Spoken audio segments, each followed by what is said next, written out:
de son peuple, pour la consolation de son peuple. Les miracles ne sont pas pour notre Dieu. Les miracles sont pour nous qui lui appartenons. Prions, bien-aimés dans le Seigneur. Parle à ton Dieu, parle à ton Seigneur, parle à ton Créateur. Il te connaît plus que toi-même. Mais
éternellement roi. Oh moi je veux me réjouir dans les deux. Antonio sombe mamona, Guyana yo. Antonio sombe makamwa, Lokomona yo. Kamkolanga Yahweh, Kamkolanga Yahweh, Kamkolanga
Chaque jour, quelque chose de spécial peut se passer. Et j'aimerais vous inviter à ouvrir vos Bibles avec moi aujourd'hui, ce soir. Dans 2 Samuel chapitre 9. Je suis venu dire à quelqu'un ce soir que Dieu veut te faire du bien. Le thème que j'aimerais exploiter ce soir, c'est que Dieu est disposé à te faire du bien.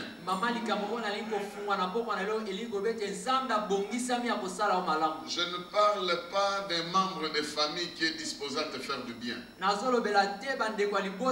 parle du Dieu créateur. Celui qui est assis sur son trône depuis l'éternité. Celui qui ordonne une chose et la chose arrive. Celui qui fit sans avoir besoin de quelqu'un d'autre. Il possède la vie de par lui-même. Je parle de celui-là. Il est disposé à te faire du bien. Amen. 2 Samuel chapitre 9. Le verset 1, à partir du verset 1 jusqu'au verset 7. La Bible dit ceci. David dit. Reste-t-il encore quelqu'un de la famille de Saül pour que je lui fasse du bien à cause de Jonathan? Il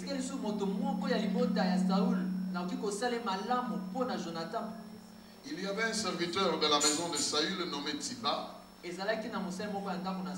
l'on fit venir auprès de David. Le roi lui dit, es-tu Tiba? Il répondit, ton serviteur.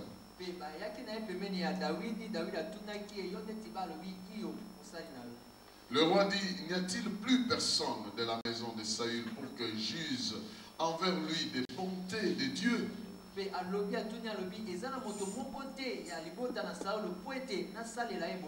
Et Tiba, le roi dit, où est-il? Et Tiba répondit, il répondit au roi, il est dans la maison de Makir, fils d'Amiel, à Lodébar. Le roi David l'envoya chercher dans la maison de Makir, fils d'Amiel, à Lodébar.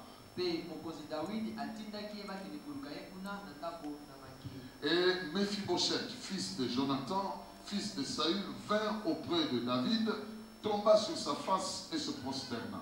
Il répondit, voici ton serviteur. David lui dit, ne crains point, car je vais te faire du bien. À cause de Jonathan, ton père. Je te rendrai toutes les terres de Saül, ton père. Et tu mangeras toujours à ma table. Est-ce que je peux entendre l'amen de quelqu'un qui est ici? Est-ce que quelqu'un qui est ici peut me convaincre avec son amen? Est-ce que quelqu'un peut convaincre Dieu avec son amen?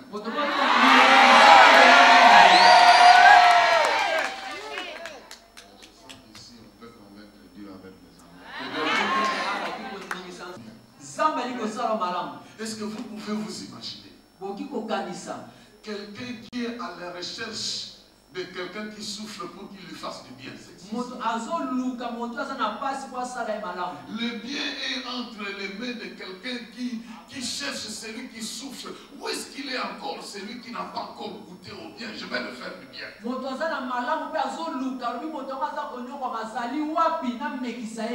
La personne qui parle ici, le roi David, ce n'est pas n'importe qui.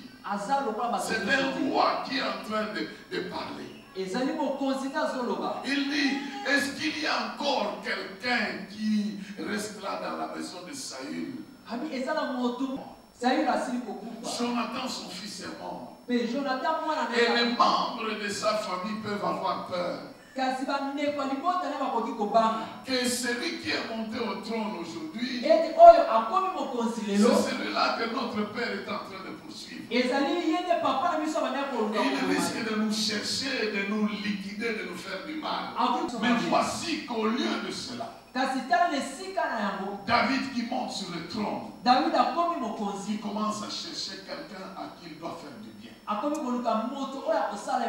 Aujourd'hui, nous avons des gens qui cherchent à faire du mal, qui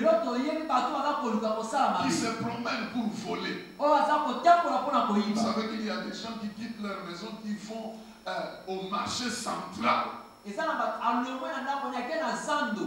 L'objectif, c'est où je dois voler quelque chose. Inspiré par le mal. Et qui cherchent qui ils doivent détruire. La Bible nous dit que le diable, il rôde comme un lion. On dit bien con. Parce qu'il n'est pas le lion. Il rôde comme un lion. Cherchant qui il doit dévorer. De David. Un homme qui a souffert. La personne qui est aujourd'hui cherchant à faire du bien, lui-même était en train de fuir hier. Lui-même était en train d'être poursuivi. Il a été appelé, et il a été loin, mais cette onction lui a créé beaucoup de problèmes. On l'a poursuivi, il était obligé de se cacher dans des grottes. Parce que Saül ne voulait pas entendre parler de lui. Mais un jour,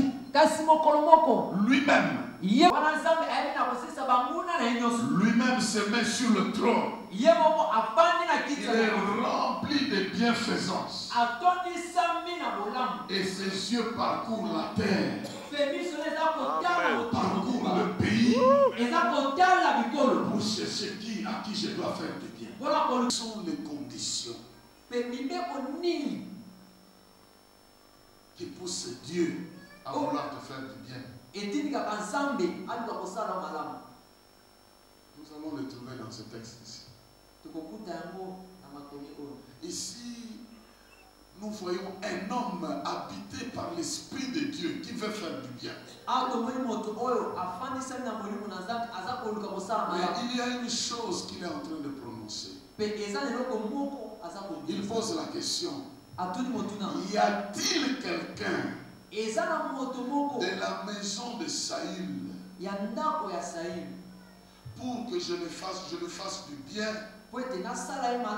à cause de Jonathan? C'est qu'il y a une vraie cause.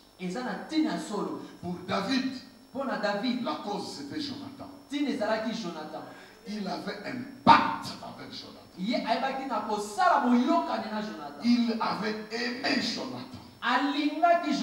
Il était uni à Jonathan. Il avait juré devant Jonathan que même si tu n'es plus là, mais tous ceux qui t'appartiennent, je ne les abandonnerai pas. Même si tu n'es pas là. À cause de cette alliance, il y avait un bien qui était disposé à tous ceux qui appartenaient à Jonathan. Entre David et Jonathan était la vraie cause, la vraie raison, la base fondamentale sur laquelle les membres de la famille de Saül pouvaient espérer à un bien.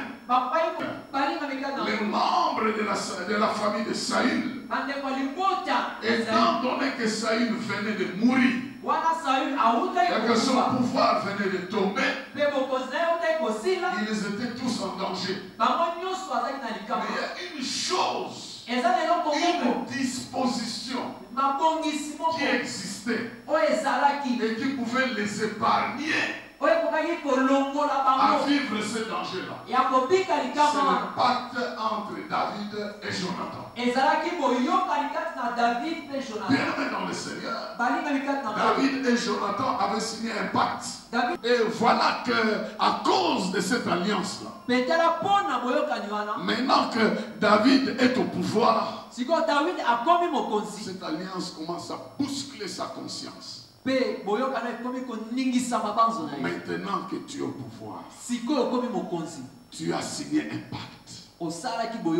Tu dois respecter ce pacte. Tu dois faire du bien et non du mal à tous ceux qui appartenaient à Saül à cause de ce pacte-là. Et voici qu'il était malheureux. Il était, on dit, perclus de pied, c'est-à-dire quelqu'un qui ne marchait pas, qui marchait à quatre pattes, qui ne savait pas utiliser ses pieds. L'enfant est tombé. Et il a perdu la faculté de ses jambes. Et on l'a récupéré par quelqu'un de bonne volonté. Il commençait à vivre dans une misère. À cause d'une alliance que son père avait contractée, on va le chercher. Là où il se trouvait, il n'avait rien rêvé de bon. Il ne pensait plus à rien de bon. Mais l'alliance que son père avait signée avait toujours des effets. Même après la mort de son père. Un jour qu'il était quelque part, on vient de dire, le roi David te cherche. Qui? Le roi. Il ne me cherche pas pour me tuer. Parce que je suis parmi les rares membres de la famille de Saül qui sont restés. Il veut se rassurer. Et non, David t'appelle, mais il dit clairement qu'il veut te faire du bien à cause de Jonathan. Pas à cause de Saül. Et il va se retrouver devant David. David qui lui dit à partir d'aujourd'hui, tu vas manger sur ma table. À cause de l'alliance que j'ai signée avec Jonathan. Bien aimé dans le Seigneur, la Bible nous apprend que nous sommes dans une alliance. Dans une alliance meilleure. L'alliance de David et de Jonathan était une alliance de deux amis. Et ça produit la vie en faveur d'un enfant de Jonathan. Mais l'alliance dans laquelle nous sommes, elle est plus profonde que l'alliance dans laquelle Israël avait signé avec Dieu. Jésus-Christ est mort. Il est ressuscité à cause de son sang. Nous sommes entrés dans l'alliance avec le Père Céleste, celui qui vit éternellement. Et aujourd'hui, à cause de cette alliance, il nous sauve.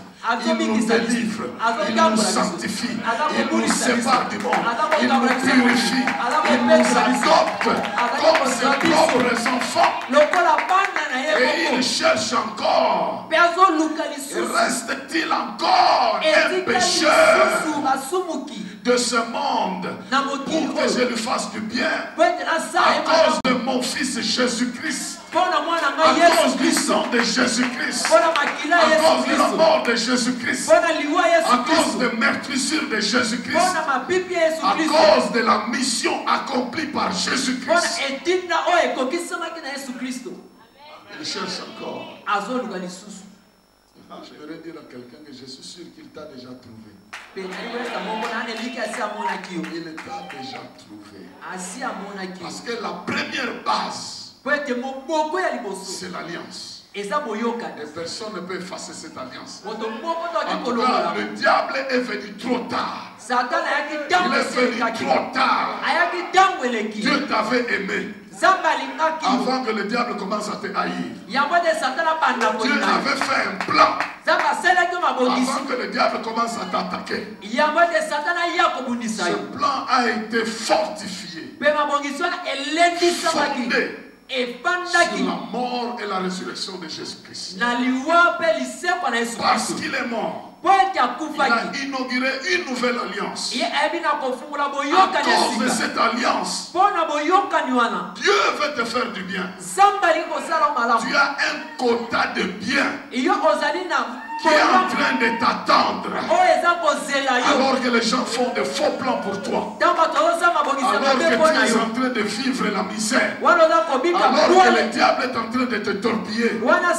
C'est pour un temps. L'alliance fonctionne encore. L'alliance fonctionne encore. Et à cause du fonctionnement de cette alliance, le bien est en train de t'attendre. Le bien t'attend.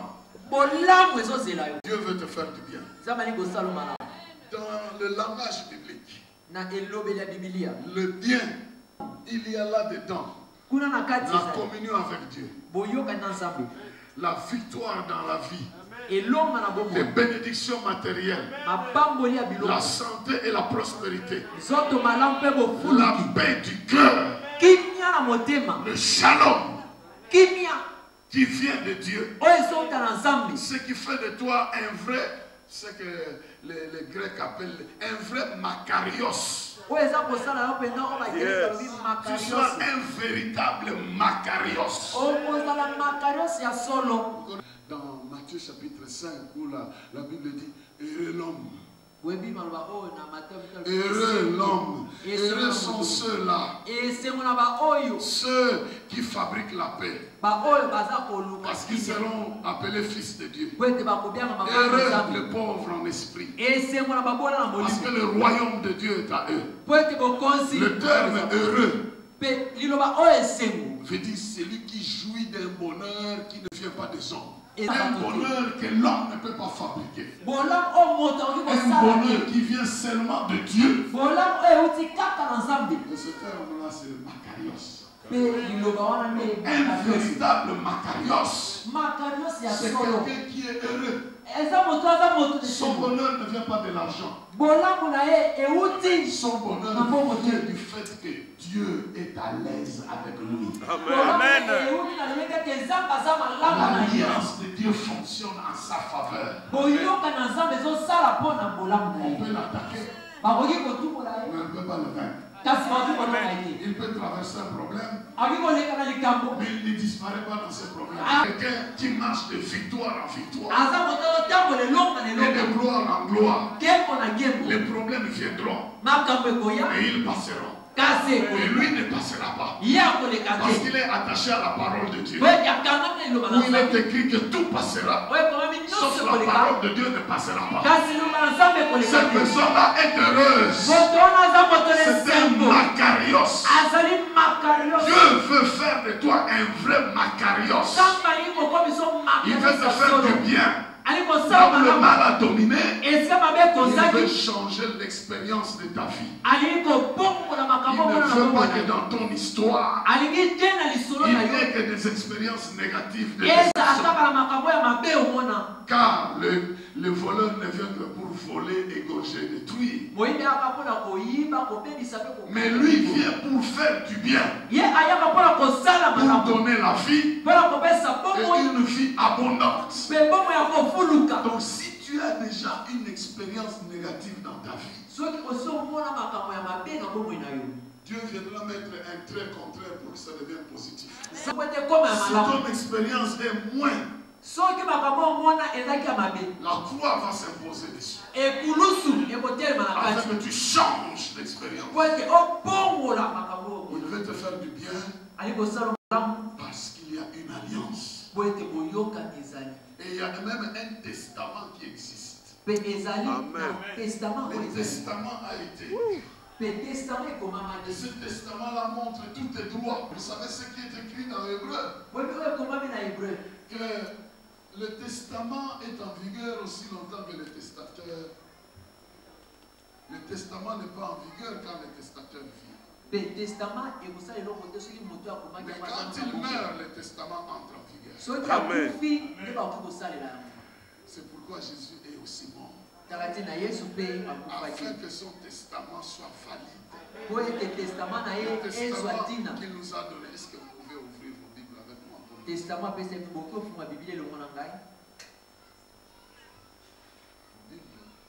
Dans Hébreu. Chapitre 9. Il est dit ceci. Car là où il y a un testament, il est nécessaire que la mort du testateur soit constatée. Un testament, en effet, n'est valable qu'en cas de mort. Puisqu'il n'a aucune force tant que le testateur vit. Voilà pourquoi c'est avec du sang que même la première alliance fut inaugurée. C'est avec du sang que même Moïse a inauguré la première alliance. La suite, vous pouvez la lire. Un testament n'est pas valable tant qu'un testateur, le testateur vit. Il faut qu'on constate que celui qui a fait le testament est bel et bien mort. C'est pourquoi Jésus est mort.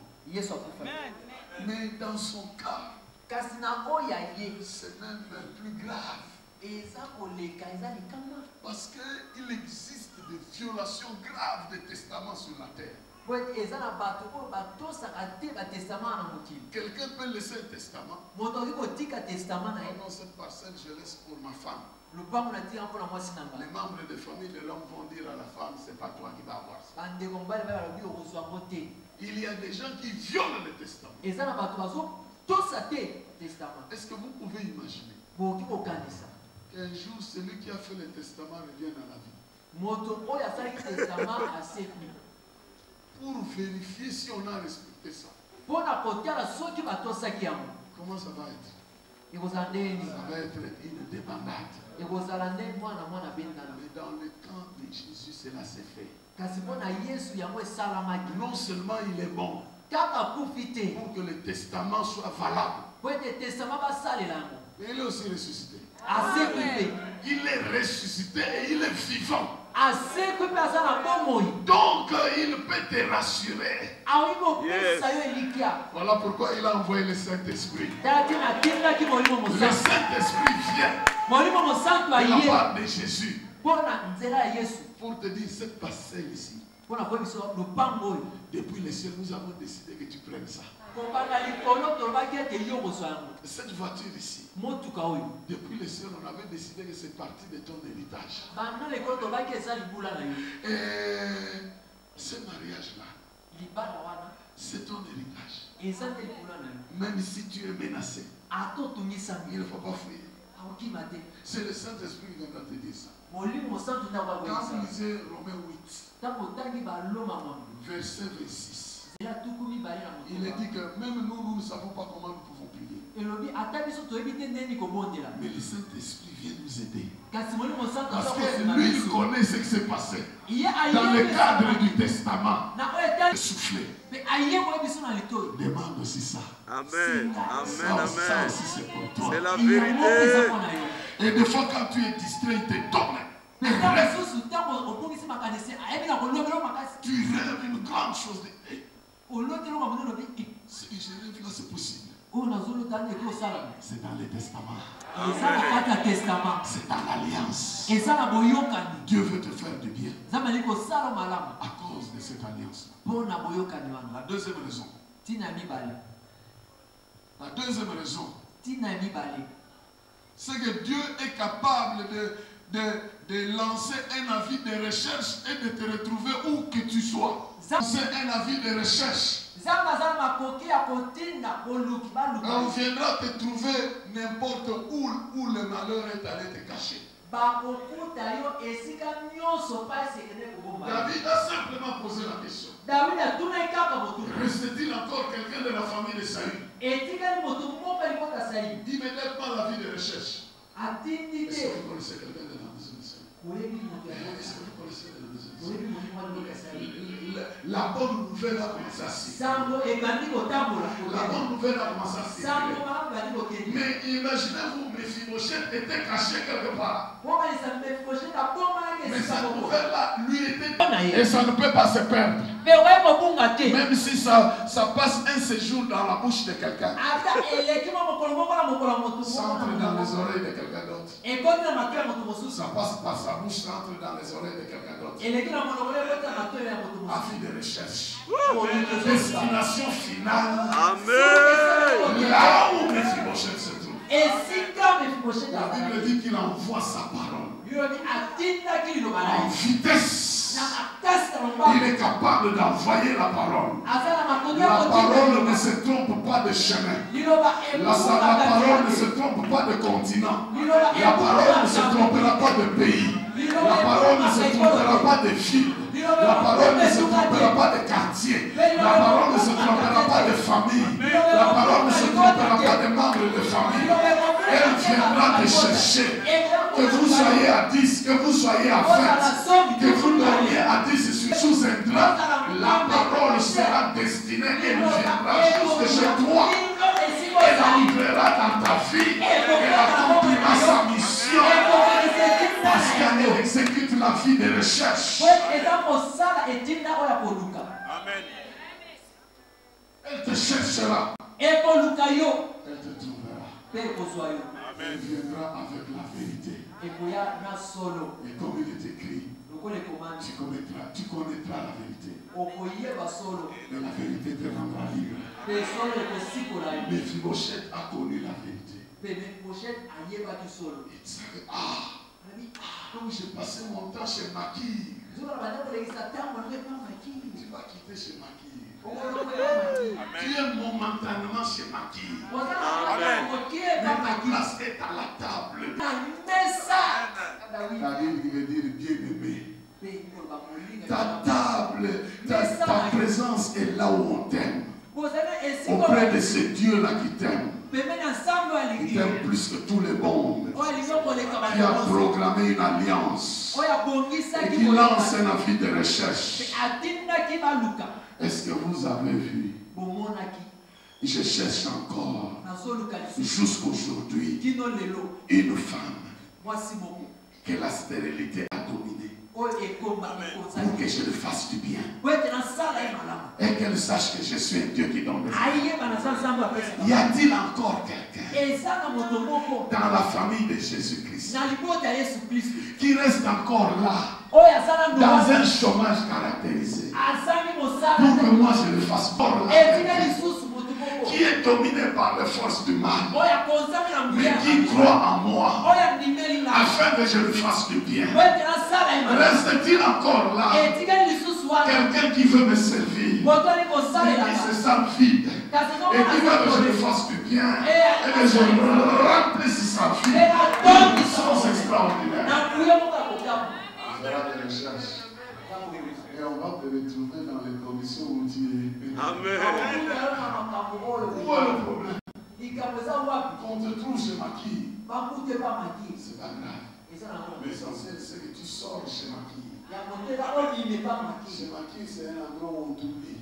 C'est un endroit où on te donne une autre image que tu n'as pas. C'est un endroit où ton espérance disparaît. C'est un endroit où tu commences à raconter des choses comme si ça n'arrivera plus jamais dans ta vie.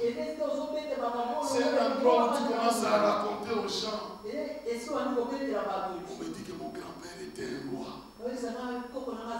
Et que mon père était un prince. Mais maintenant, ils sont morts. Mais moi, je ne sais pas. On m'a toujours dit qu'il était gentil. Ils étaient des gens. Ils étaient très puissants. Mais vraiment, en tout cas, mais ça, c'est ce qu'ils étaient. Mais tabac n'est pas passé avec leur nom. Toi aussi, il veut changer les conditions de ta vie. Il veut te faire du bien à cause de l'alliance, mais aussi recherche. Troisième chose.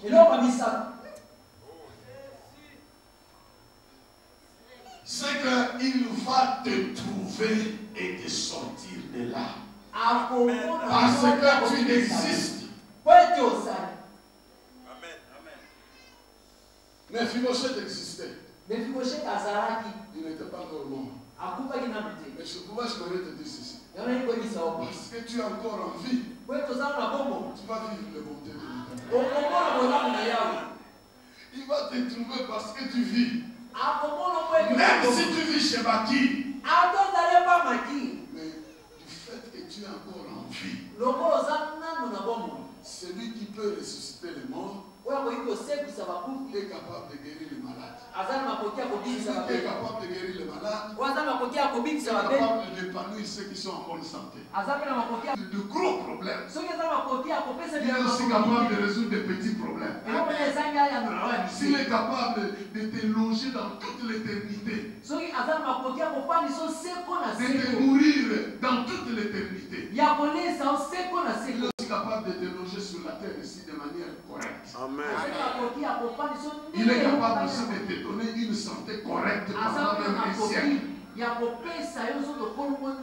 S'il est capable de te prendre en charge éternellement, il est aussi capable de te prendre en charge sur ton séjour de la terre.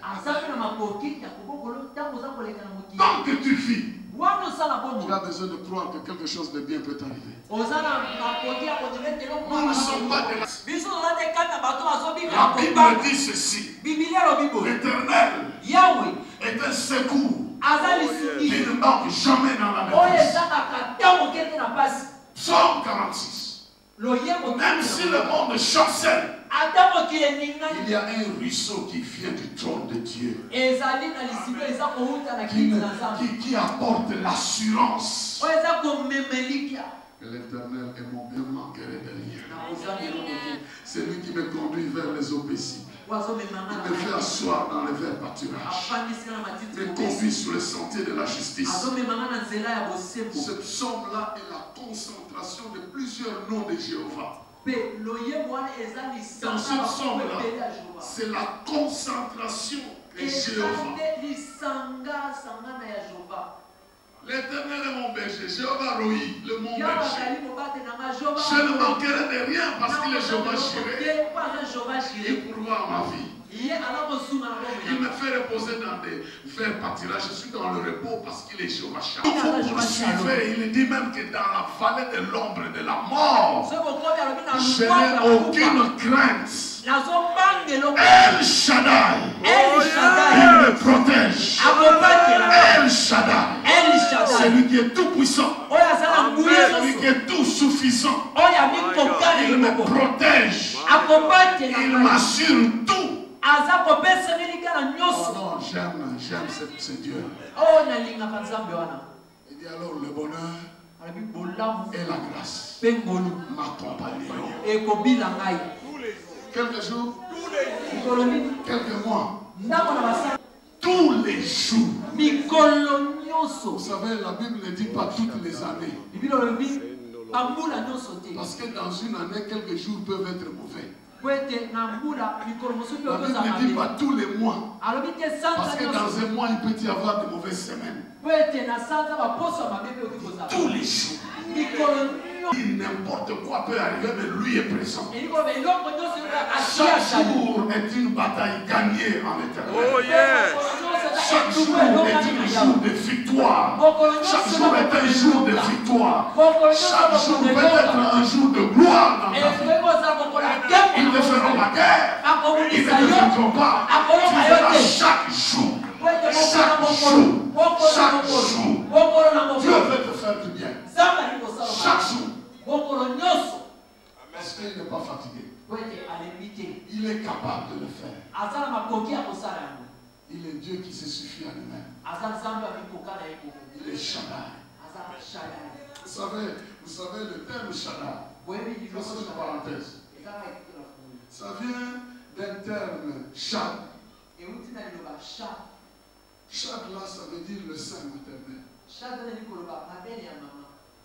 Le sein maternel est une nourriture suffisante si l'enfant dépend de ça, la nourriture est là-dedans. La croissance est là-dedans. L'amour est là-dedans. Les soins sont là-dedans. L'expression de la compassion de la maman est là-dedans. Le soutien est là-dedans. La force qui doit le bercer est là-dedans. Le sommeil est là-dedans. La joie est là-dedans. Les découvertes, les révélations sont là-dedans. C'est un terme. C'est quelque chose qui est déjà préparé et complet. Donc quand la Bible dit qu'il y a El Shaddai, ce n'est pas seulement la puissance, mais ça enferme l'ajouter. Au-dessus de son amour, tu n'as rien à ajouter. Au-dessus de sa protection, tu n'as rien à ajouter. Est-ce que quelqu'un comprend quelque chose ici? Ce n'est pas l'objet de ce jour. Je ferme la parole. Mais il veut te faire du bien.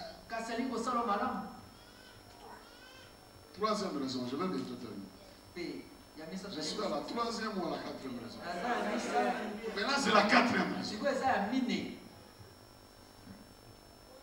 La quatrième raison, c'est que sa table est préparée et ta place est vide. Tu ne seras pas de trop. Mais il a déjà préparé ta place. Et tant que tu n'es pas là, il y a un vide dans la maison de Dieu.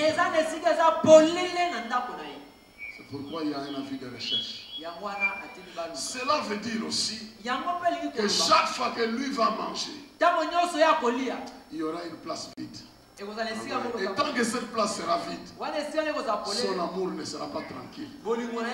Il doit toujours te chercher pour te faire du bien. Il dit, cherchez-moi cet enfant-là. Où est-ce qu'il se trouve? Il a été embourbé par un divorce qui ne donne pas son nom. Le cœur a été déchiré. Allez me chercher.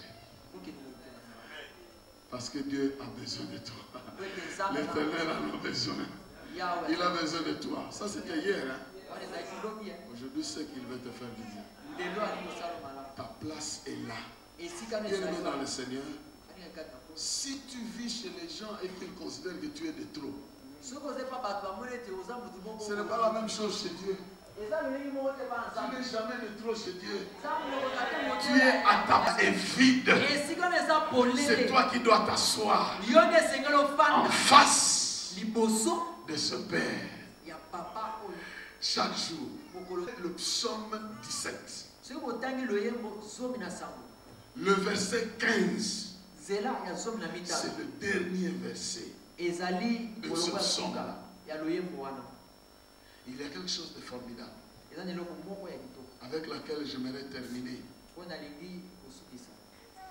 Le psaume 17. Il est dit ceci. Au verset 15, c'est le dernier verset. Il est dit que tu peux être rassasié de l'image de Dieu. Tu peux être rassasié de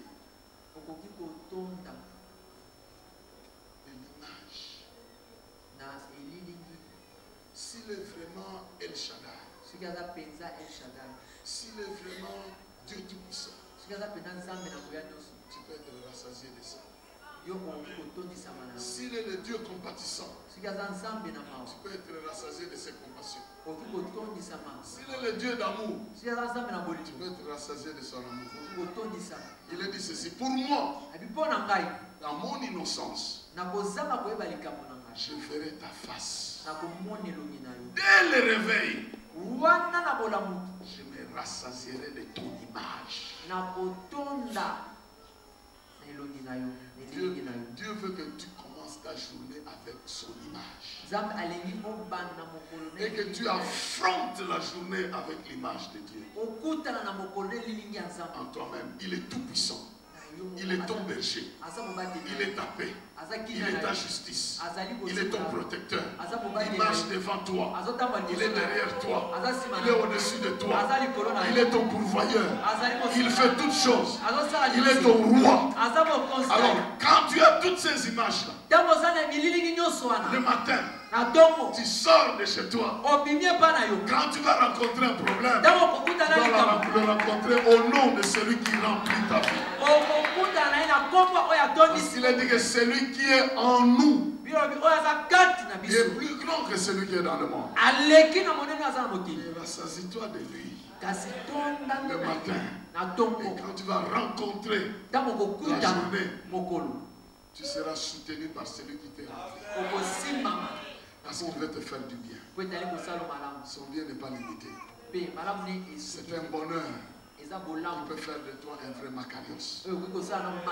Ta place est là. Tu n'es pas de trop. Et il y aura toujours un vide du temps que tu ne viendras pas. Mais tu jouiras de la vie quand tu seras là. Et les problèmes de la vie sont des convocations de la part de Dieu. Dès que tu as un problème, sache que Dieu te convoque. C'est une convocation. Non pas pour être jugé, mais pour être qualifié comme vainqueur de ce problème. Que Dieu vous bénisse.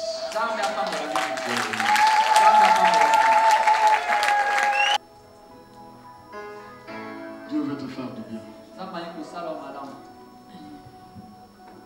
Dis-lui quelque chose selon la vie de recherche que tu as reçue. Le problème que tu traverses est une convocation. Présente-toi devant lui avec ça.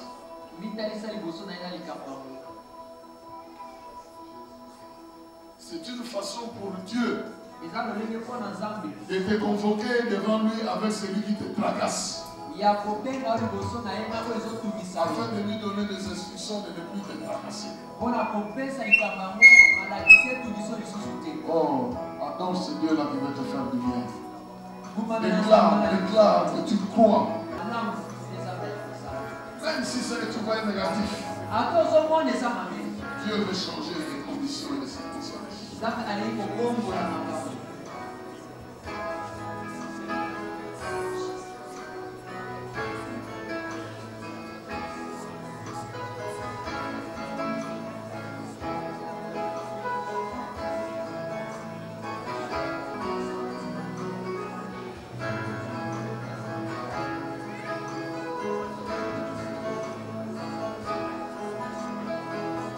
Dieu notre Père, par Jésus-Christ notre Seigneur, nous te bénissons pour l'alliance dans laquelle tu nous as placés. Nous bénissons ta gloire, celle qui nous accompagne tous les jours.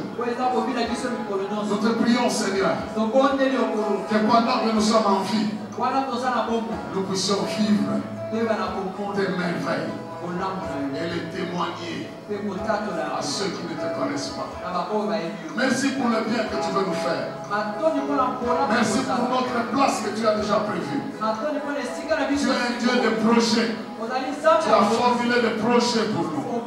Projets de bonheur et non de malheur. Voici mon frère et ma soeur. Que ta main soit sur lui. Au nom de Jésus-Christ.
C'est un jour naturel bondé des aspects surnaturels.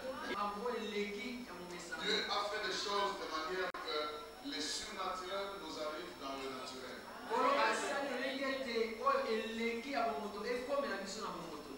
Ce soir, j'aimerais partager avec quelqu'un les pas qui nous font partir de la honte à la gloire. Je parle de la marche de la honte à la gloire. Dieu nous fait passer de la honte à la gloire. Donc quand nous traversons des situations qui nous gênent, nous sommes peut-être au point de départ. Mais notre point d'arrivée n'est pas la honte. C'est plutôt la gloire. Parce qu'il est même dit Christ en nous. L'espérance de la gloire et pas de la honte. Parce qu'il est en nous. ce qui nous attend et ce que nous espérons, ce n'est pas la honte. Sa finalité, ce n'est pas la honte. Il faut que Dieu finisse par se glorifier. J'aimerais vous inviter à une lecture dans Luc chapitre 17. Luc chapitre 17. C'est l'histoire d'un groupe d'individus qui est raconté dans Luc chapitre 17. Je vais lire étape par étape. Nous allons du 11e au 19e verset. Mais je vais lire petit à petit. Jusqu'à ce que nous allons arriver au 19e verset. Jésus se rendant à Jérusalem, passait entre la Samarie et la Galilée. Comme vers à sa rencontre. Se tenant à distance, ils élevèrent la foi et dirent Jésus, aie pitié de nous. Jésus, Maître, aie pitié de nous. On s'arrête là. Nous nous arrêtons là pour l'instant. Nous allons continuer notre lecture. Mais j'aimerais ici fixer un certain nombre de choses. Il dit que Jésus s'est rendu à Jérusalem. Il était entre la Samarie et la Galilée.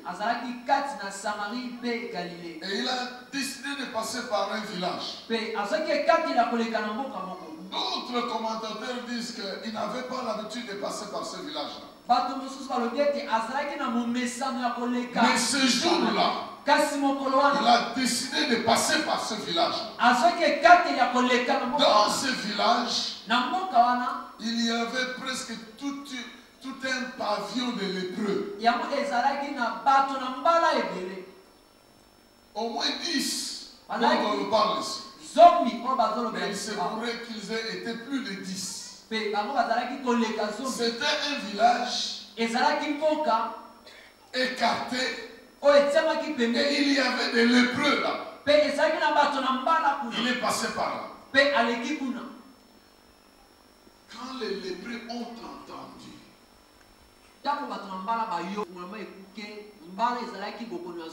quelqu'un qui a la lèpre, comment on le considérait? D'abord, on le considérait que c'était un malfaiteur.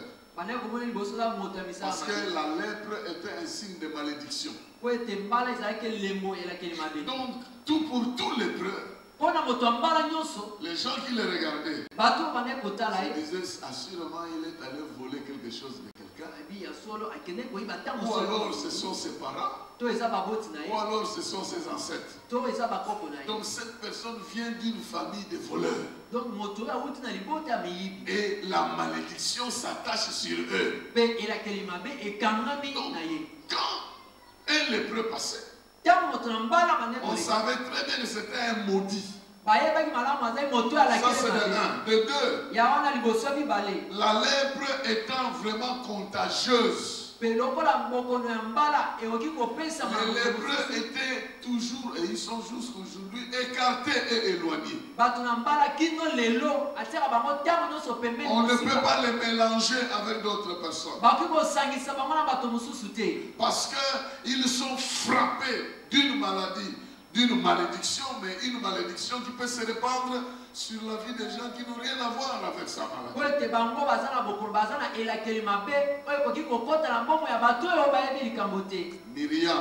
Myriam, la sœur de Moïse, après avoir critiqué Moïse, a attrapé la lèpre. Il a fallu des cérémonies pour la sortir de là.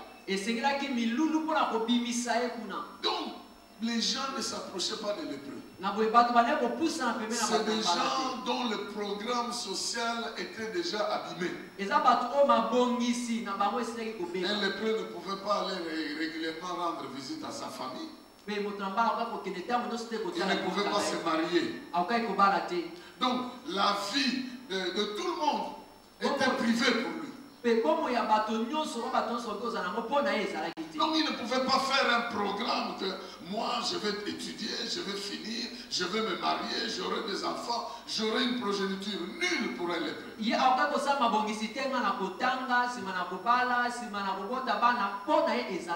Et ici on nous parle que dans ce village, il y avait des lépreux. Et Jésus a décidé de passer par ce village. J'aimerais dire ici que tant que Jésus n'était pas passé par là, les lépreux pouvaient rester lépreux. Mais quand Jésus décide de passer par quelque part, et qu'il vous croise quelque part, il est capable de changer les paramètres de votre vie. Il est capable de changer votre histoire. Il est capable de changer votre avenir. Il est capable de changer l'histoire de votre existence. Il est capable de changer les conditions de votre vie. Les lépreux étaient lépreux. Ils n'avaient aucune occasion de sortir de la lèpre. La seule possibilité pour eux de sortir, c'est le passage de Jésus dans ce village. La Bible dit Jésus est passé par là. Je ne sais pas quel problème a gagné ta vie et t'a bloqué dans une honte. Mais Jésus passe par ici ce soir. Il passe par ici ce soir. Il décide de passer par ici. Ce soir, il va passer par ici. Et si tu as l'occasion, tu vas le rencontrer. La Bible dit que comme il est entré dans le village, il n'était pas encore entré, les lépreux étaient déjà au courant. Parce que Jésus se promenait, il était déjà précédé par une grande foule. Donc avant qu'il n'arrive au village, il y a déjà une foule qui est passée en train de dire Jésus est en train de venir ici. Et les lépreux ont entendu. Je ne sais pas combien ils étaient au total. Mais ici on dit 10 sont venus. C'est tout un pavillon, une section. Ils se sont décidés d'aller. Ils ont discuté entre eux. Non, on ne nous autorise pas d'entrer dans la foule des gens. Mais comment on peut les rencontrer? Nous sommes sûrs que si on était en contact avec lui, il va changer notre condition. Mais nous ne savons pas nous approcher de la foule. Ça, c'est un grand handicap. Maintenant, comment on va les rencontrer? Une idée pouvait dire non, ça ne vaut pas la peine. Parce que vous ne saurez pas les rencontrer. Vous ne saurez pas toucher ses habits. Ça ne sert à rien. Mais je suis sûr que quelques-uns ont discuté. Ils ont dit allons quand même nous présenter. La Bible dit que ils vinrent à sa rencontre et ils se sont tenus à distance. À distance. Loin.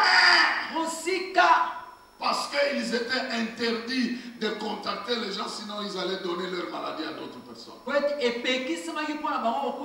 Mais au loin, ils ont commencé à crier Jésus, Maître.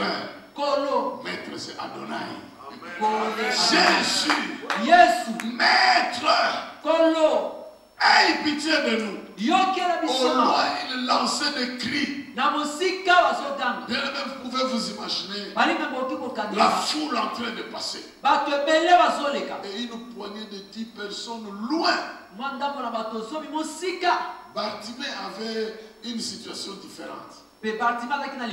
Bartimée était dans la foule. Pendant qu'il criait, il n'était pas très loin de Jésus. Mais ces gens étaient loin de Jésus. Ils criaient très loin de Jésus. Avec espoir. Ou même avec la peur, le doute. Mais ils ont quand même essayé. Je suis venu parler de 4 marches.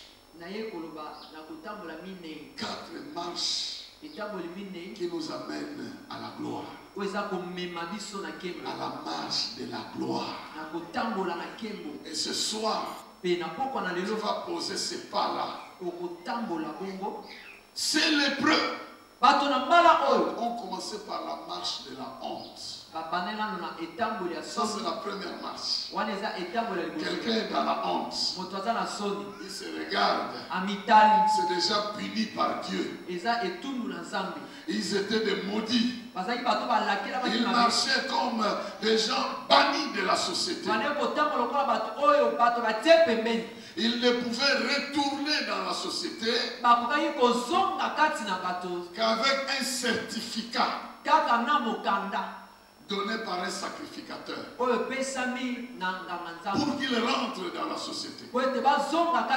Il faut qu'un sacrificateur dans le temple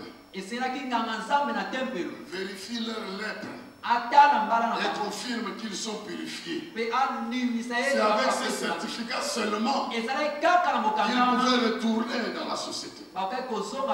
C'était une maladie qui vous mange le corps jusqu'à ce que vous allez mourir. Donc petit à petit, vous savez que vous êtes sur la voie de la mort. Ils marchaient dans la mort. Ils marchaient dans le désespoir. Ils marchaient dans la honte. Pendant tout ce temps-là. Cela peut arriver. Que des choses que nous n'avons pas prévues dans notre vie viennent nous bloquer. Viennent faire la honte dans notre vie. Des événements malheureux. Des événements que nous n'avons pas prévus peuvent nous rencontrer. À cause de la déception, ta vie peut changer. À cause d'une amitié brisée. À cause d'un travail perdu. À cause des membres de famille que vous avez perdus. Votre vie peut attraper la honte. Votre économie peut attraper la honte. Tu n'es pas capable de te prendre en charge. Tu ne fais que mendier chez d'autres personnes. Et quand tu fais cette marche de la honte, ça fait mal dans ta vie. Ça, c'est la première étape. Ça arrive à tout le monde. Il allait dans la deuxième marche. La marche de la prière. La marche de la prière. Ces jeunes gens-là ont dit, même si nous sommes bannis de la société, nous n'allons pas rater cette occasion. Nous n'allons pas rater l'occasion. Même à distance, ils se sont encouragés. Allons à la rencontre de Jésus. Allons le rencontrer. Nous n'avons pas 10 mots à lui dire. Nous sommes maudits. Nous avons des preuves de péché. Mais c'est lui l'agneau de Dieu qui ôte le péché du monde. Nous voulons le rencontrer. Même si on ne va pas parler avec lui corps à corps, qu'il envoie la parole. Même si vous ne vous l'approchez pas, il peut envoyer la parole. Ils ont marché. D'autres sont restés. Ils se sont encouragés. Nous avons besoin de marcher. La Bible dit, ne vous inquiétez de rien. Mais en toutes choses, faites la marche de la prière. Approchez-vous. Faites connaître vos besoins à Dieu. Par les prières, par les supplications. Parce que Dieu est un Dieu qui exauce les prières. Plutôt que de vous plaindre, allez parler à votre Dieu. Prenez votre courage. Approchez-vous avec assurance auprès du trône de la grâce. Parce qu'il est écrit que c'est là que vous obtiendrez miséricorde. La prière est une activité, est un moyen que Dieu a institué pour rencontrer l'homme. Il peut résoudre le problème des hommes sans que ces hommes prient. Mais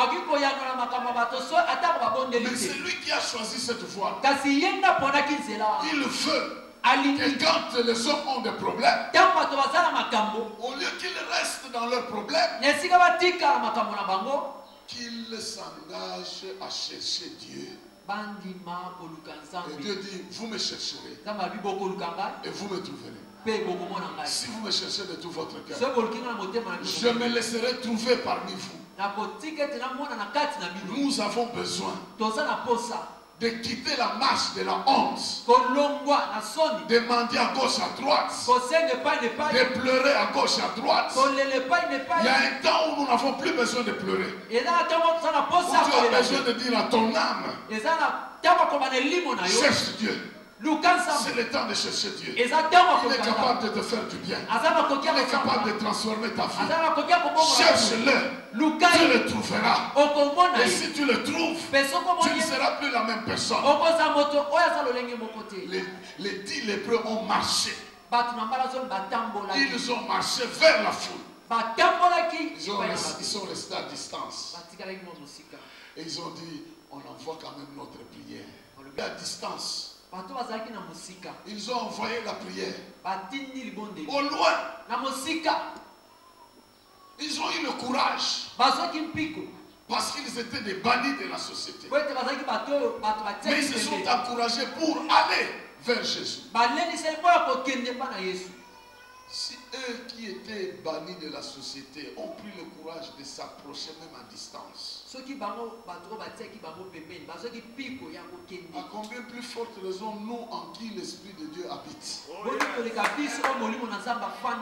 N'aurons-nous pas le courage de nous lever et d'aller auprès de notre Père? Exactement comme cet enfant-là prodigue. Il a dilapidé le bien de son père. Il est resté quelque part. Il a raisonné. Il a dit combien de gens dans la maison de mon père ont une situation différente. Combien d'anges dans la maison de ton père ont une situation différente. Et il dit moi je souffre ici. Je me lèverai, je partirai, je ferai mon père, je réglerai ce problème avec lui. Même s'il veut me prendre pour un travailleur, je serai mieux chez mon père qu'ici. Il s'est levé, il est parti. Et la Bible dit qu'il n'était pas encore arrivé. Le père l'avait déjà vu.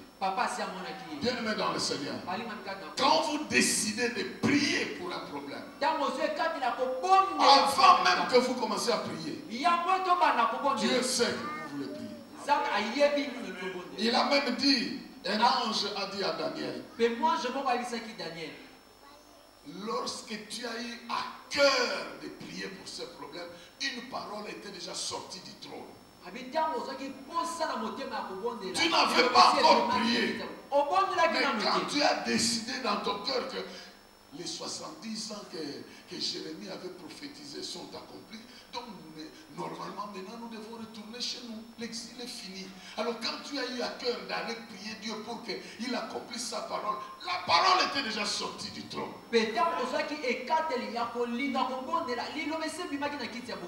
Tout ce que le diable aime, c'est de vous empêcher de prier. Il n'aime pas que vous puissiez passer du temps dans la prière. Il aime que vous murmuriez, que vous puissiez vous plaindre, mais pas prier. Et d'ailleurs, pour certaines personnes, Il suffit simplement qu'ils disent que maintenant je vais prier. Mais il n'a jamais connu de distraction autant qu'au moment où il décide de prier. Si tu ne fais pas prier, tu es calme. Mais dès que tu décides que maintenant je vais prier, tous les problèmes que tu n'as pas traités, toutes les histoires, tout ça commence à venir à la tête en priorité. Ah, ok, je termine d'abord ça. Et puis après je vais prier. Maintenant quand tu termines ça, autre chose. Ah non, non, non, non. J'ai fini d'abord ça. Et puis pendant que tu finis ça, un visiteur, je le liquide rapidement. Et puis après tout ça, il entend non, je mange une bonne fois pour toutes. Jusqu'à un moment donné.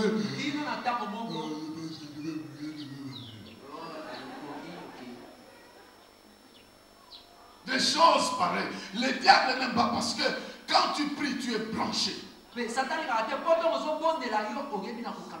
frigo, un congélateur peut être neuf. Mais s'il n'est pas branché, il ne servira à rien. Rien. Il n'a pas l'électricité circulant en lui. Mais dès que vous le branchez, donc vous pouvez lui faire confiance. Dieu a prévu que vous soyez branchés en lui. À tout moment tu penses à lui. De temps en temps tu peux faire autre chose, mais tu penses toutefois à lui.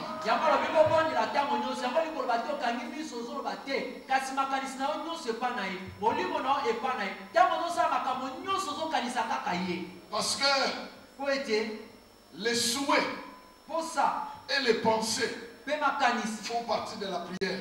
Je ne sais pas si vous le savez. Parce qu'il est dit, Dieu vous donnera. Il nous donne. Au-delà de ce que nous demandons et au-delà de ce que nous pensons, nous demandons et pensons. Donc dans tes pensées là, d'ailleurs il y a même des gens ici, il n'a même pas prié, il pense seulement paf, la chose arrive aussi. Ça se passe aussi comme ça. C'est vrai ou c'est faux? Parce que Dieu écoute, il exauce même tes pensées. Pourquoi il n'aime pas que tu aies de mauvaises pensées? Il n'aime pas que tu aies, parce que lui il peut exaucer même tes pensées. Avant même que tu ne parles. Bien-aimé dans le Seigneur, nous avons besoin de faire la marche de prière, de nous approcher de Dieu, de lui dire ce que nous pensons, de lui offrir notre cœur, parce que c'est lui qui nous donne la solution. Demandez afin que votre joie soit parfaite. Nous dit la parole de Dieu. Il est disposé à nous donner. N'est-ce pas que hier nous avons dit qu'il est en train de chercher et à qui je dois faire du bien. Il frappe à la porte. Nous dit Apocalypse 3:20. Si quelqu'un entend ma foi et il m'ouvre la foi, j'entrerai chez lui, je souperai avec lui et lui avec moi. C'est un message donné aux chrétiens.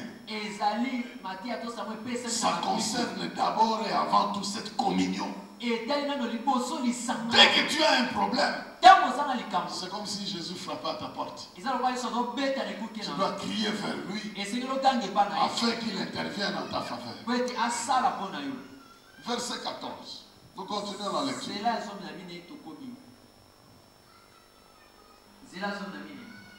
Dès que Jésus les eut vus, il leur dit: allez vous montrer au sacrificateur. Allez vous montrer chez le sacrificateur. Vous imaginez, bien aimé, les 10 lépreux étaient à distance. Ils ont crié: Jésus, fils de David, aie pitié de nous. Allez vous montrer chez le sacrificateur. C'est ce qu'il leur a dit. Allez voir le sacrificateur. Il pouvait commencer à raisonner. Les 10 lépreux qui sont, les autres qui sont restés là. Vous êtes partis. Vous l'avez rencontré. Ah oui, mais nous lui avons parlé. Mais est-ce que vous l'avez vu comme ça? Non. Donc il ne vous a pas reçu.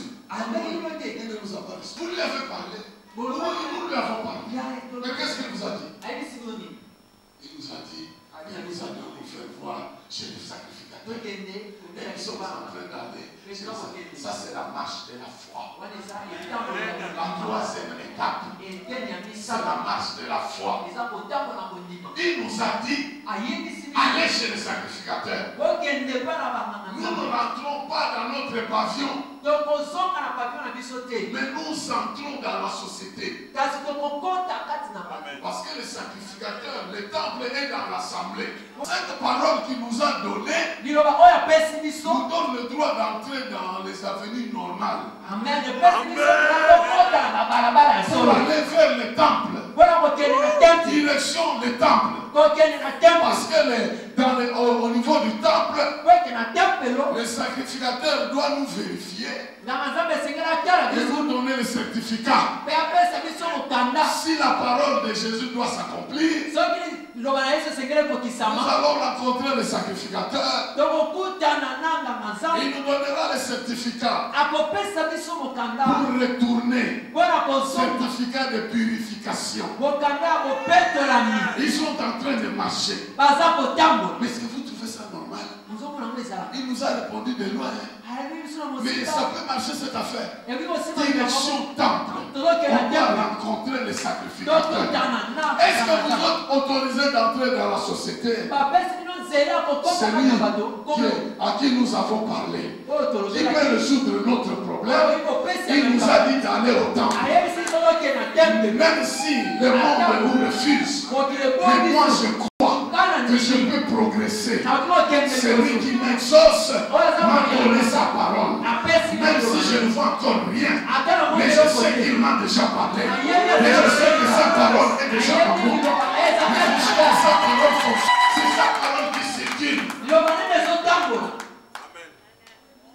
Parce que quand je vais chez le médecin, je lui dis j'ai mal à la tête. Il ne me pique pas dans la tête. Il me pique ailleurs. Avant de temps, le médicament d'aller à cet endroit-là, il m'a piqué, je ne sais pas où, jusqu'à la tête. Si nous acceptons ça des médecins, comment nous ne pouvons pas accepter un moment que nous avons reçu cette parole? Nous la laissons aussi circuler dans notre être. Jusqu'à même rencontrer notre problème. Nous avons commencé à marcher. Il y a un monsieur aussi qu'on avait attrapé comme ça. Avec les lits. Les jours de sabbat. Il dit, mais celui qui m'a dit que ta situation a changé. C'est lui qui m'a guéri. Dans le processus de guérison, il n'a pas dit sois guéri. Il m'a dit lève-toi. Prends ton lit. Et marche. Je ne peux pas me lever et marcher, sauter l'étape intermédiaire. Je dois me lever et prendre le lit. Mais je dois marcher avec le lit. Parce que le lit était témoin de mon infirmité. Et moi aujourd'hui, le lit doit être témoin de ma capacité de transporter. Jésus a donné un ordre qui n'était pas facilement respectable par ces gens ici des lépreux. Parce qu'en obéissant à son ordre, ces gens entraient dans la cité alors qu'ils étaient bannis de la cité. Le temple se trouvait dans la cité. Quand ces gens ont quitté le village, direction aussi Jérusalem. Parce que c'est là où il y a les temples. Ils sont en train de partir. On doit entrer voir le temple. Et la Bible dit ceci. Pendant qu'il marchait. Pendant qu'il marchait. Ils arrivèrent qu'ils furent guéris.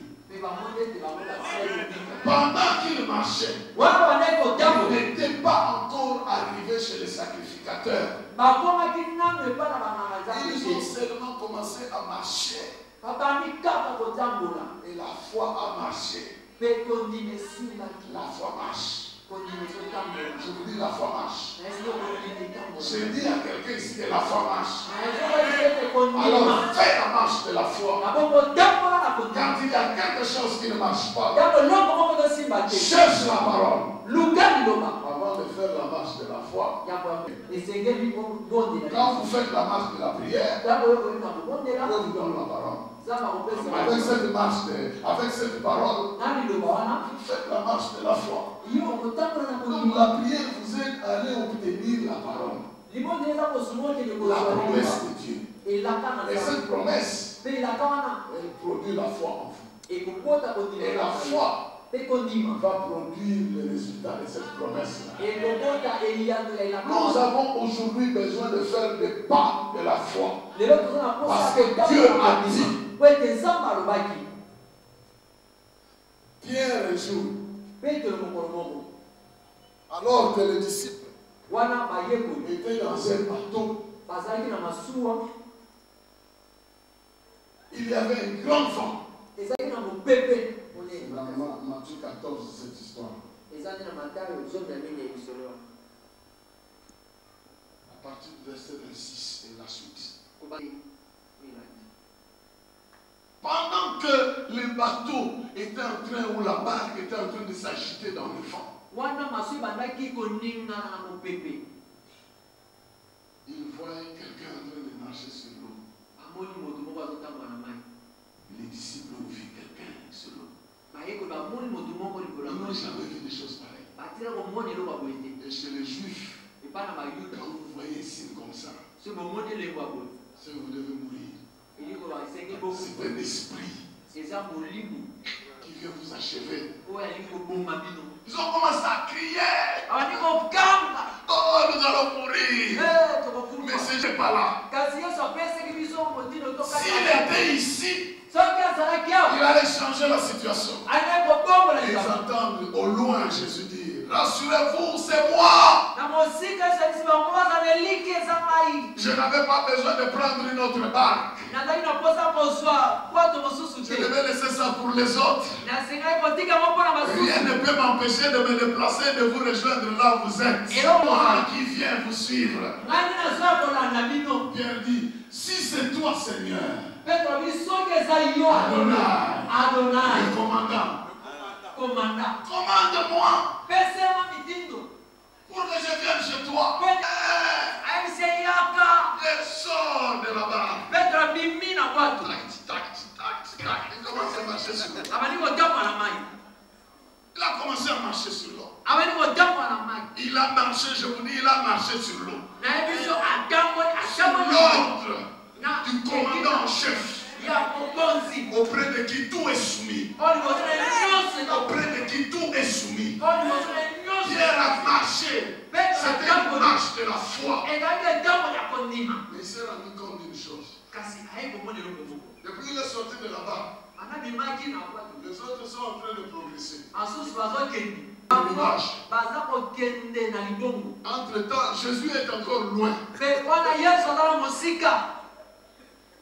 Et les vagues n'ont pas fini. Le vent non plus n'a pas fini. Alors, à ce moment-là, le raisonnement commence à nous apporter les doutes. La Bible dit qu'il commençait à s'enfoncer.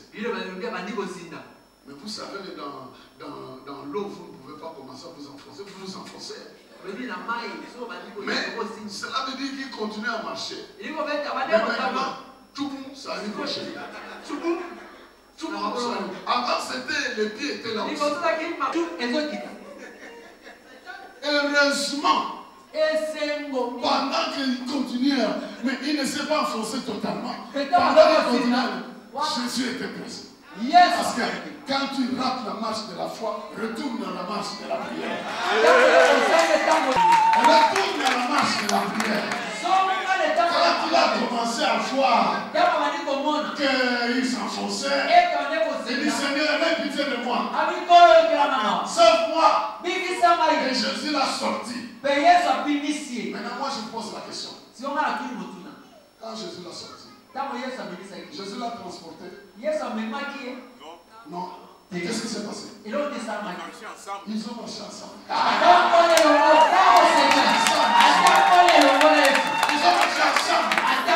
Le bateau était déjà parti. Mais maintenant, toi, vague, tu n'as rien à voir contre moi. Maintenant, toi, vague, tu peux me frapper. Mais j'ai à côté de moi le roi des rois, le Seigneur des seigneurs. Il me tient ma main. Je vais même retarder la marche. Je vais même changer cette marche-là. Parce que Jésus lui-même est là. Je vais pas marcher. Je marche différemment.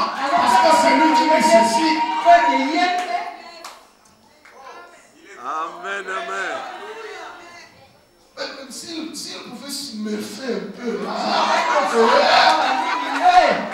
Il dit, parce que je suis ceci. Et maintenant il marche calmement. Calmement. Il va là-bas, oh, je ne peux pas. Parce que la foi est une puissance qui triomphe de ce monde ici. Et par la foi, rien n'est impossible. Et les autres disciples qui avançaient et qui ont peut-être critiqué Alléluia. à Poussa. Lui aussi croit que c'est lui qui doit expérimenter seulement. Au lieu de s'asseoir calmement avec nous ici. Qu'est-ce qu'il veut faire voir? Je veux simplement voir que par la foi je peux tout. Ce que Adonai fait, son disciple aussi peut le faire. Parce que Adonai lui en donne la capacité.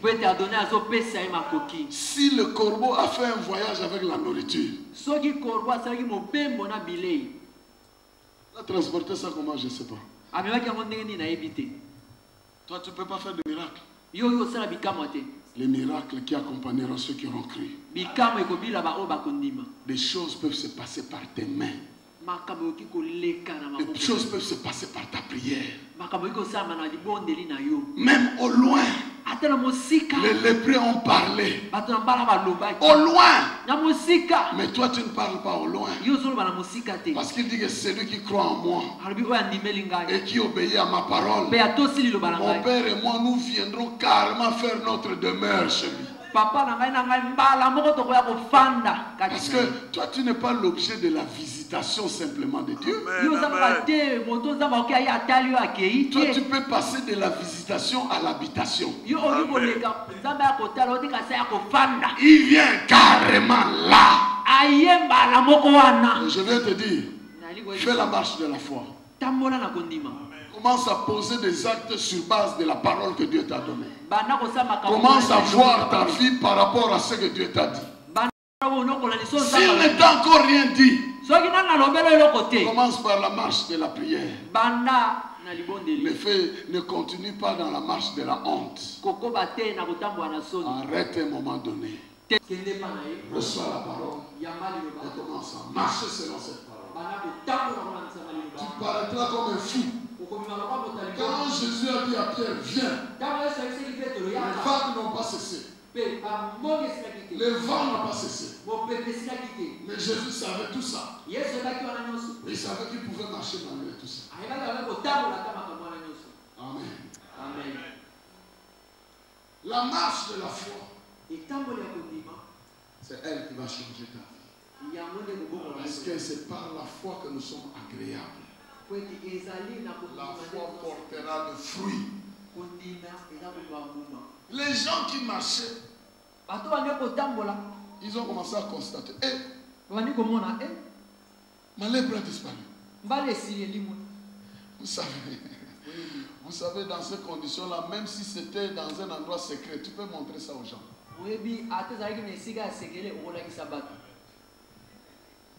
Même si c'était à un endroit secret. À cause de cette joie-là, tu montres carrément aux gens que je suis guéri.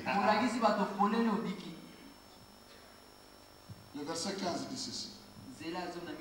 L'un d'entre eux, se voyant guéri, revint sur ses pas, glorifiant Dieu à haute voix. Il tomba sur sa face aux pieds de Jésus et lui rendit grâce. C'était un Samaritain. Après la marche de la foi, que nous avons vu les preuves, nous entrons dans la marche de la gloire. Les joies. Vous voyez, le monsieur là, dans ce truc-là, il y avait aussi les Samaritains. Il était là. Il avait chanté un cantique de honte au départ. Seigneur Jésus, fils de David, aie pitié de moi. Avec toute la douleur. Mais il ne s'est pas passé quelques minutes. La foule entend quelqu'un dire Alléluia, Hosanna. Alléluia, Hosanna. Alléluia. Qu'est-ce qui s'est passé? Alléluia. Quelqu'un est devenu fou. Il commence à chanter. Il commence à sauter. Alléluia, Hosanna. Et tout le monde lui donne le passage. Qu'est-ce qui s'est passé? J'étais parmi ceux-là qui ont lancé la voix au loin.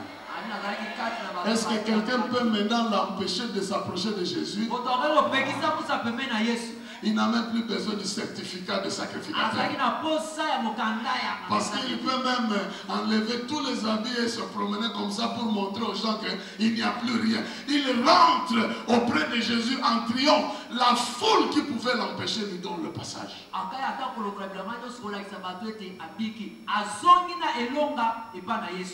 gloire de Dieu sur ta vie sera un vrai laissez-passer. Même les démons, ils fuient cette gloire. Même les situations dans la vie respectent cette gloire.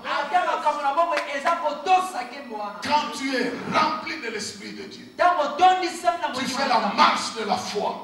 La puissance de Dieu agit en toi. La gloire de Dieu te couvre.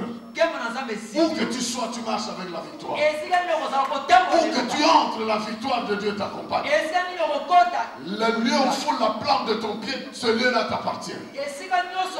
En d'autres termes, ce que tu vas déclarer va se réaliser. Il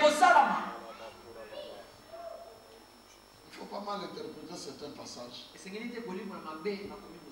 Où les frères rentrent chez une soeur. Le frère là n'avait pas de maison. Voir une soeur qui était célibataire. Mais frère, tu vas rentrer à quelle heure? Non, il avait me dit que là où il faut la plante de mon pied. Dieu le donne le lieu. Je prends également possession de ce lieu.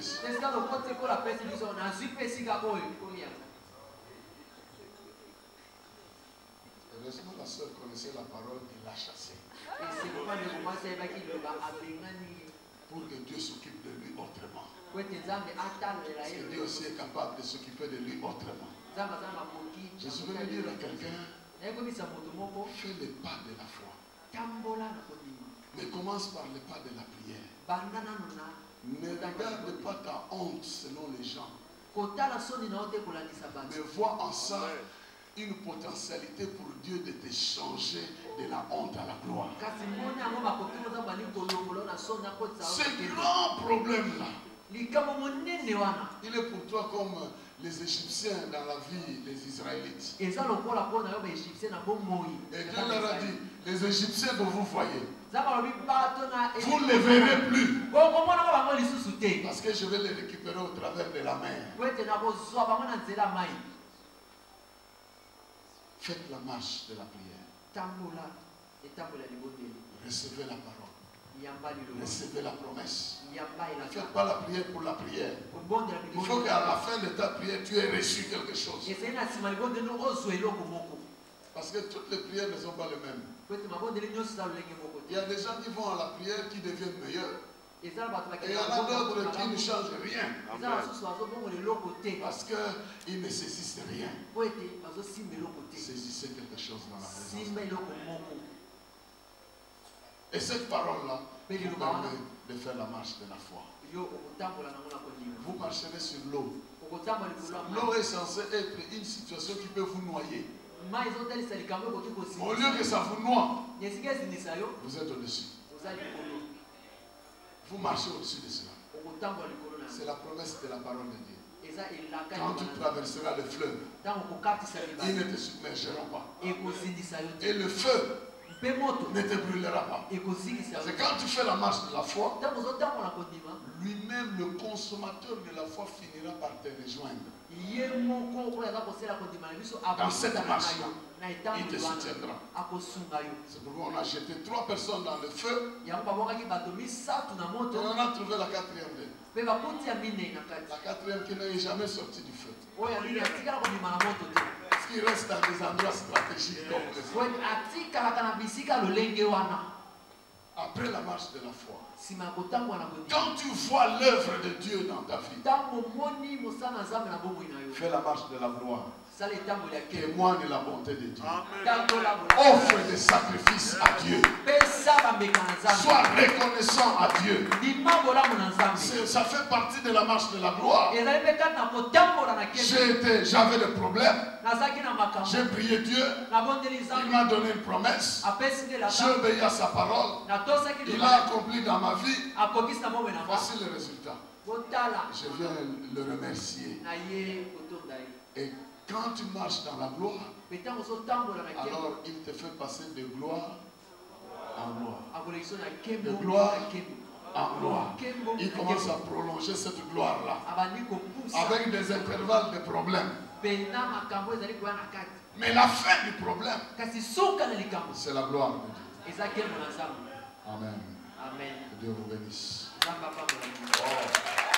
Jésus a marché sur les eaux sans bateau.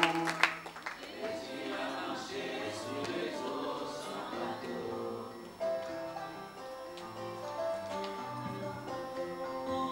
Jésus a marché sur les eaux sans bateau. Oh, Jésus a marché sur les eaux sans bateau.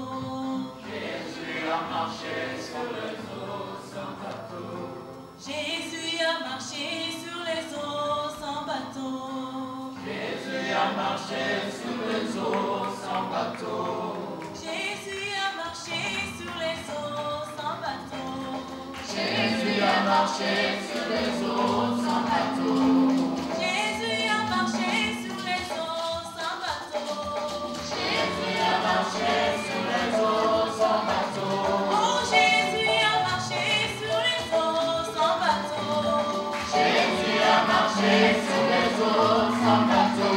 Oh, Jésus a marché sur les eaux sans bateau.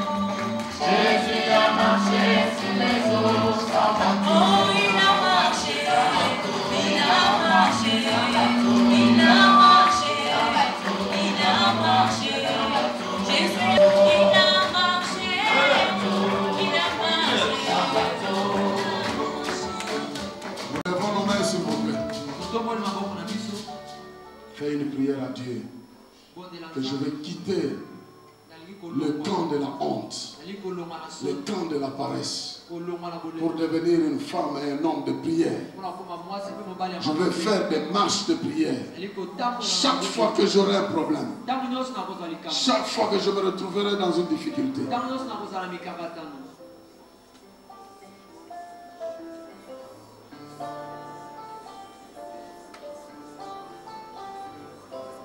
Seigneur, notre Dieu, notre Père, j'invoque ton esprit sur ton assemblée afin de leur donner la capacité, la force de vaquer dans la prière, de te chercher, car tu te laisseras trouver, afin d'obtenir ce que le monde ne peut pas nous donner et de briller par notre foi pour te glorifier au travers de toutes sortes de miracles que tu vas permettre dans la vie de chacun de nous.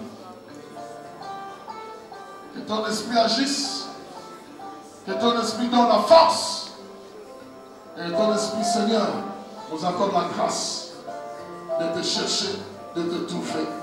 Recevoir de toi ce qu'il nous faut pour notre vie et de marcher dans la vérité. Car nous connaîtrons la vérité. Elle nous affranchira. Nous marcherons dans la foi par rapport à cette vérité. Et tu accompliras de grandes choses. Que ton Esprit repose sur nous. Au nom de Jésus-Christ. Amen. Je vous bénisse. Oh, gloire. Merci, oh Dieu. Oh, c'est bénissant, c'est bénissant. Nous venons rapidement nous dire nos offrandes. Que Dieu soit béni.